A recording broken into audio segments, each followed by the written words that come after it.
The silver ink on the page hides a darkness that no amount of advice can ever truly bleach away.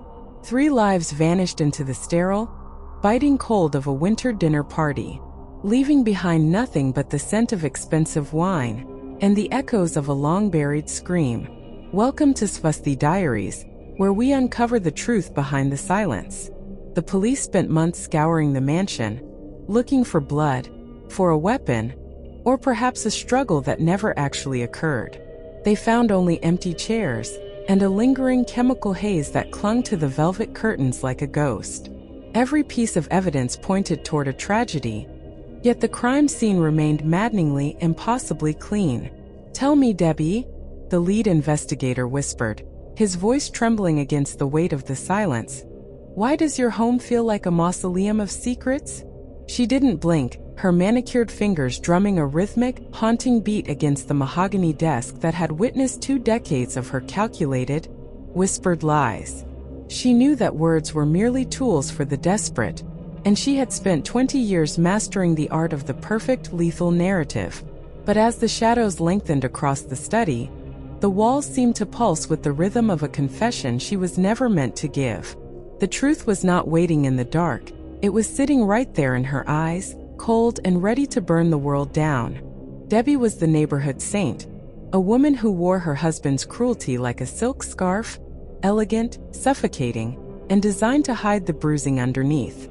For 20 years, she listened to the confessions of broken neighbors, absorbing their darkest sins while Richard played the role of the devoted provider. Behind the closed doors of their pristine manor, he treated her like a ghost, a fixture of the furniture to be moved or ignored at his whim. The resentment was a slow-burning fuse, coiled tight in the dark, waiting for the oxygen to run thin. Investigators turned the house upside down, desperate to find a physical anchor for their theory, but they found nothing but the scent of lavender and expensive untouched gin.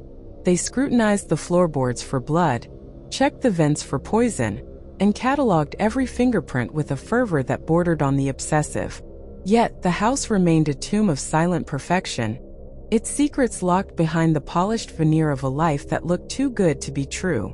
Richard would often lean over the dinner table, his voice a low, mocking hum. "You are nothing without the narrative I gave you, Debbie." She would only smile, the kind of smile that didn't reach her eyes, and refill his glass with the precise, rhythmic grace of an executioner. Her silence was not submission, it was a weapon, a sharpened blade she had been honing since the night of the accident. The air in the room suddenly felt heavy, charged with the static of a storm that had been brewing for 2 decades. As Richard turned his back to pour another drink, the light caught the edge of a folder resting on the sideboard, a folder that would rewrite the history of their marriage in a single devastating movement. The fuse was lit, and for the first time in years, Debbie wasn't afraid of the explosion. The morning light crept across the mahogany desk like a slow-moving interrogation lamp. Debbie sat motionless, her fingers hovering over the glowing screen of her laptop, the digital altar where her life was meticulously curated. A new notification pinged, a sharp, metallic sound that shattered the morning silence like a dropped glass. It wasn't a newsletter or a social invite. It was a ghost from the past, an anonymous message carrying the weight of 20 years of buried secrets. The subject line was chillingly simple: Winter 2005.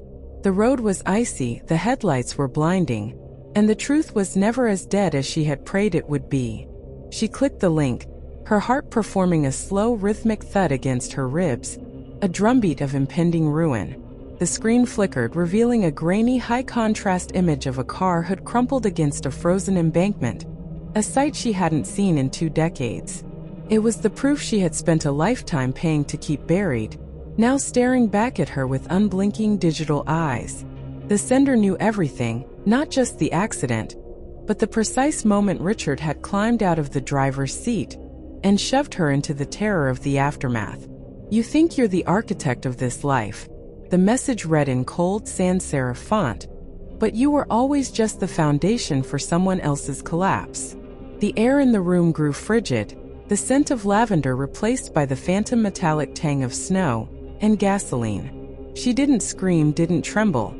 Instead, She felt the final piece of her long-con strategy click into place.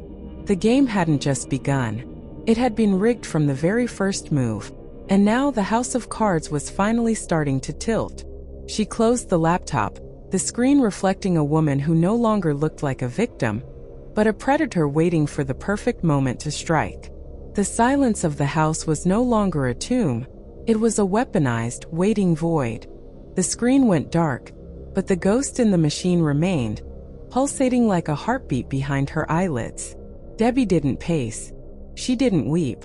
Instead, she methodically began to dismantle her own digital sanctuary, tracing the packet headers of that anonymous message back through a labyrinth of encrypted servers. Every line of code was a breadcrumb, revealing not just a sender, but a calculated architect of her own demise. The threats weren't just words on a screen. They were blueprints for a total social and professional liquidation, designed to leave her with nothing but the ash of her reputation. She watched the data streams bleed into one another, realizing with a chilling clarity that the person hunting her had been living in her shadows for years. Marcus, the editor with the failing house and the desperate eyes, he was the ghost in her wires. She whispered into the empty, suffocating silence of the study, her voice devoid of warmth. "You want a memoir, Marcus? I will give you a story that will burn your publishing house to the ground." Her fingers danced across the keyboard, not in defense, but in a counteroffensive of exquisite lethal precision. She began to feed the system false leads, planting digital traps that would lure her tormentor into a false sense of security. The trap was set, the bait was laid, and for the first time in 20 years, Debbie felt the exhilarating razor-thin edge of total control. The game was no longer about survival, it was about total, absolute annihilation. The first leak landed like a stone in a still pond, a single corrupted file sent to Marcus's private inbox. It contained a scanned receipt from 2005, a fragment of a life Debbie had buried under layers of silence and sacrifice. She watched the notifications flicker on her screen, each one a tiny digital puncture wound designed to bleed her dry. But Debbie did not flinch. She simply adjusted the aperture of her own surveillance, turning her gaze back toward the man who thought he held the leash. The hunt had shifted from a desperate flight into a cold, clinical dissection of Marcus's own carefully curated existence. She navigated the dark corners of his server, bypassing his weak firewalls as if they were made of paper. Beneath the layers of his professional facade, she found the rot, the embezzlement records, the secret offshore accounts, and the desperate, pathetic trail of a man drowning in his own debt. She whispered to the empty room, her voice a razor blade of calm. "You think you are the writer of this tragedy, Marcus, but you are merely the ink." Every keystroke was an act of surgical precision, stripping away his anonymity until he was as exposed as a nerve in the open air. The final trap was set with the elegance of a spider weaving silk in the dark. She did not just prepare to strike, she prepared to dismantle his reality piece by agonizing piece. As the clock ticked toward midnight, she leaned back, closing her eyes to savor the silence, the calm before the inevitable, devastating storm. The weight of 20 years of silence finally began to shift. Debbie stood in the center of her living room, watching the moonlight cut across the floorboards, a sharp, silver blade severing the past from the present. She realized then that the cage she had been living in was never locked from the outside. The bars were only held together by her own fear, a fragile construct maintained by men who mistook her loyalty for weakness. It was time to stop playing the part of the broken survivor and start writing the final act of this long, exhausting play. She moved to her desk, not with the trembling hands of a victim, but with the steady, focused intent of an architect surveying a building slated for demolition. Every file, every hidden transaction, and every piece of incriminating evidence she had meticulously gathered over the last decade sat waiting on the hard drive. She was not just protecting herself anymore. She was orchestrating a controlled collapse. The silence in the room felt heavy, charged with the static of a storm about to break over the heads of those who thought they were in control. She whispered into the shadows, her voice devoid of any tremor or doubt. "You built this house of cards on the foundation of my secrets, But you forgot that I am the one who poured the concrete." The cold realization washed over her like ice water. The power dynamic had fundamentally shifted, and they had no idea they were already walking through the minefield she had laid. She tapped a single key, sending the first of many triggers into the digital void, and watched the cursor blink, a steady rhythmic heartbeat counting down the remaining seconds of their comfortable lives. The game was no longer about survival. It was about ensuring that when the smoke cleared, she would be the only one left standing in the ruins. The screen flickered, casting a sickly blue light across Debbie's face as the first domino fell. She had spent weeks curating the digital breadcrumbs, weaving a narrative so convincing that even the most cynical editors couldn't look away.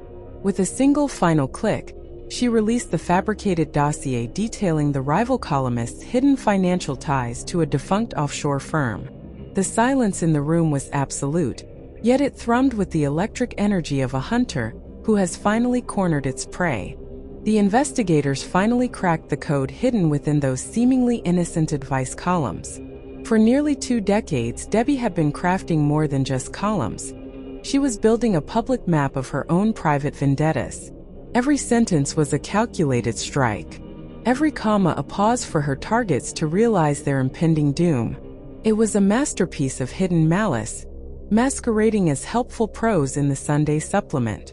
Forensic analysts spent months sifting through the archives, only to realize the ink-stained ledger wasn't a diary at all.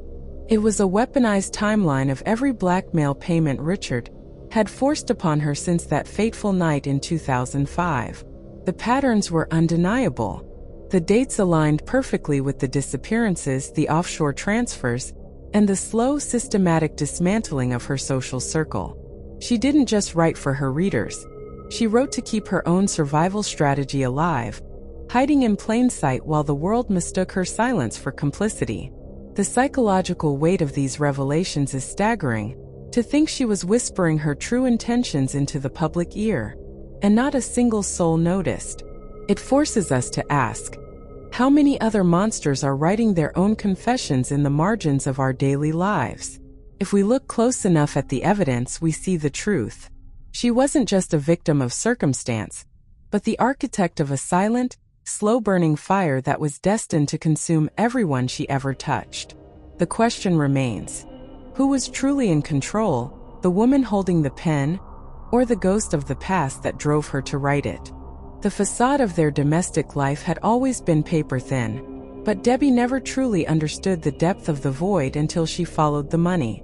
While she played the role of the devoted wife, carefully curating her public columns, Richard was busy gutting her legacy from the inside out. He wasn't just a husband. He was a silent parasite, siphoning the royalties from her life's work to build a shadow empire in a city she had never even visited. The realization didn't hit like a hammer. It seeped in like poison, turning her blood to ice as she traced the digital breadcrumbs of his betrayal across a dozen hidden offshore accounts. Every cent she earned through her psychological games had been diverted to fund a secret family, a life that existed only because she had sacrificed her own morality to protect him. The ledger in her hands trembled, not from fear, but from a sudden sharp clarity that erased 2 decades of loyalty in a heartbeat. She saw the receipts for houses, for private schools, for holidays she was never invited to, all paid for with the blood money of her silence. Richard hadn't just been blackmailing her. He had been mocking her, using her own survival strategy to finance his escape. Her finger traced the final entry, a date that coincided perfectly with the last time he claimed to be away on business. She didn't scream, and she didn't cry. Instead, she felt a terrifying hollow calm settle over her. The mask had finally slipped, revealing not just a man who was stealing her fortune, but a man who had never truly seen her as anything more than a convenient, silent vault. Now the vault was empty, and the architect was ready to burn the entire structure to the ground, with him trapped inside. The dining room was a stage, meticulously set for a final performance. The silver cutlery caught the dim light like sharpened blades, waiting for their turn. Debbie moved with the grace of a predator, her footsteps muffled by the thick velvet carpet that seemed to swallow the very air in the room. Her guests arrived one by one, their smiles practiced and brittle, completely oblivious to the fact that they were walking into a cage of their own making. The atmosphere was stifling, thick with the scent of lilies and the sharp metallic tang of an impending storm. She watched them settle into their chairs, each guest a piece in a puzzle she had been assembling for 20 years. Her eyes moved across the table, cataloging the subtle twitches and nervous glances, the telltale signs of secrets struggling to stay buried beneath the surface of polite conversation. She poured the vintage wine with a steady hand, the liquid swirling into the crystal glasses like dark, heavy ink. It was not just wine. It was a catalyst, a quiet agent of change that would soon dissolve the fragile walls of their carefully constructed lives. She leaned in, her voice a low melodic hum that cut through the tension like a razor. She whispered that tonight was for confessions, a final advice session where the truth would finally be allowed to breathe without the burden of consequences. The guests stared at their plates, the silence stretching until it became a physical weight, pressing down on their chests. Debbie stood at the head of the table, a ghost in the room, waiting for the first crack to appear in their resolve. She knew the folders hidden under their chairs contained enough fire to burn everything they had ever lied to protect. The trap was set, and the first match was already burning in her mind. The air in the dining room suddenly shifted, turning thick and heavy as if the oxygen itself were being drained away. Marcus reached for the door handle, his knuckles turning white, but the brass remained stubbornly, impossibly frozen in place. A collective shudder rippled through the table as the realization hit. The exits were no longer options, but barriers in a room that had become a tomb. Each guest now stared at the thick, manila folders sliding across the polished mahogany, their contents spilling out like a confession booth gone wrong. The silence was absolute, a void where only the sound of shallow, frantic breathing dared to exist. As they scanned the pages, the color drained from their faces, replaced by the sickly pallor of absolute, unvarnished terror. Their secrets, once held in the dark, were now illuminated by the harsh, unforgiving glow of the chandelier, exposing the rot of 2 decades. Debbie remained motionless, her posture elegant and predatory, watching them drown in their own histories. She finally spoke, her voice a low, chilling whisper that sliced through the panic like a blade. She told them that advice was no longer on the menu, for they had already served their own sentences through their choices. The trap had snapped shut, and she was merely the observer of their inevitable, self-inflicted collapse. One by one, their eyes met, not with camaraderie, but with the desperate, jagged hunger of cornered animals. The final match was dropped, and the fire in their eyes was the only thing left to witness as the room descended into a chaotic, silent madness. They were not being hunted. They were being allowed to finally destroy one another. The morning sun crawled across the mahogany table, exposing the wreckage of a dinner that had ended in total ruin. Crime scene investigators moved like ghosts through the dining room, their gloved hands delicately marking the evidence, a scattered collection of folders, wine glasses, and the silent, modified aerator. Every movement was calculated, yet they found nothing to suggest a struggle. No signs of a physical fight, only the lingering scent of stale wine and deep, suffocating betrayal. It was a scene that defied traditional logic, leaving the seasoned detectives to wonder if they were looking at a murder or a perfectly executed performance of self-destruction. The ledger sat open near the head of the table, its ink-stained pages hiding the chronological map of 2 decades of silence. As the lead investigator flipped through the entries, he realized this wasn't a crime of passion. It was a forensic masterpiece designed by someone who understood the architecture of human greed. Debbie had left a trail, but it was a trail meant to be followed only after the fire had burned itself out. He leaned back, his voice barely a whisper, noting that the victims had essentially written their own obituaries using the very secrets they thought they had buried. The psychological trap was so tight that even the air in the room felt heavy with the weight of their collective, exposed sins. Every piece of evidence pointed toward a cold, singular focus, a long-con survival strategy that had finally reached its devastating conclusion. The detectives stood in the center of the room, looking at the empty chairs, realizing they were chasing a ghost who had walked away with a clean conscience. The case was closed before it had truly begun, leaving behind only the haunting question of who was the true monster in a room filled with predators. Somewhere, miles away, a door clicked shut, and the silence that followed was heavy with the finality of a chapter ending in blood and ink.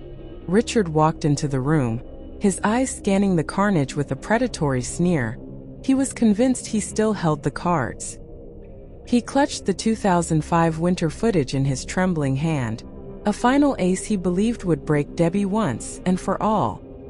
He did not realize that the room was not a tomb for his secrets, but a stage built entirely for his own undoing. Debbie stood in the shadows, watching him with the detached curiosity of a scientist observing a specimen under glass. She had anticipated his arrival long before the first guest had arrived for dinner. Every move he made, every desperate threat he spat, was merely a line of dialogue she had already written for him in her mind. He demanded to know how she had orchestrated the collapse of their circle, his voice cracking with a mix of fury and genuine terror. Debbie finally stepped into the light, her expression devoid of malice, offering only a cold, hollow pity that stung far worse than any scream. She didn't need a weapon to dismantle him. She simply handed him the ink-stained ledger and whispered the truth about his secret family. The realization hit him with the force of a physical blow, stripping away his arrogance and replacing it with the crushing weight of his exposed life. The silence that followed was absolute, a void where his power had once resided.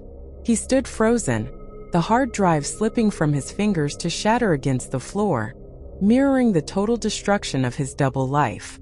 Debbie turned away, walking toward the exit without a backward glance, leaving him to suffocate in the wreckage of his own design.